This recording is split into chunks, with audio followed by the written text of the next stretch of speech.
С отчетом об уголовно-процессуальной деятельности следственных органов и исполнении закона по выявлению и предупреждению преступлений коррупционной направленности за период с 2017 по 2019 годы выступила начальник управления права и по надзору за исполнением законодательства о противодействии коррупции Генеральной прокуратуры Зарина Саблирова. Полномочия, установленные законодательством по вопросам борьбы с коррупцией и выполнению задач оперативно-розыскной деятельности, соответствующими органами не осуществлялись в полном объеме.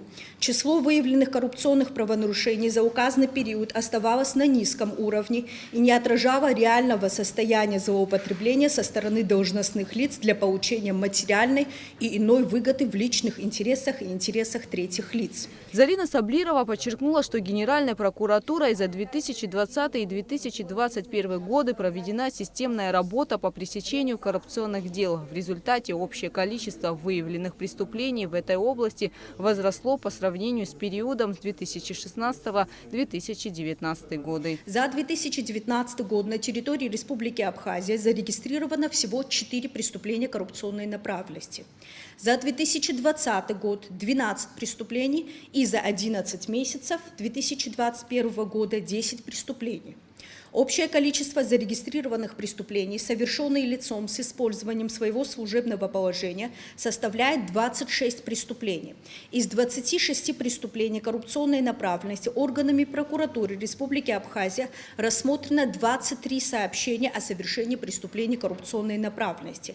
СГБ Республики Абхазия расследовано 2 уголовных дела, в производстве Министерства внутренних дел 1 уголовное дело. Наибольшее количество уголовных дел коррупционной направленности находилась в производстве Генеральной прокуратуры Республики Абхазия и прокуратурах районов, из которых 7 уголовных дел в порядке статьи 222 УПК Республики Абхазия направлены в суды Республики Абхазия, по 6 уголовным делам производство предварительного следствия прекращено по основаниям статей 27 и 28 УПК Республики Абхазия, отказано в возбуждении уголовного дела по 2 сообщениям о совершении преступлений по основаниям пункта 2 и 3 части 1 статьи 24 УПК Республики Абхазия и находится на стадии предварительного расследования 8 уголовных дел. Осуждено 6 должностных лиц, в отношении 4 лиц вынесены оправдательные приговоры, отмененные в последующем кассационная коллегия по уголовным делам Верховного суда.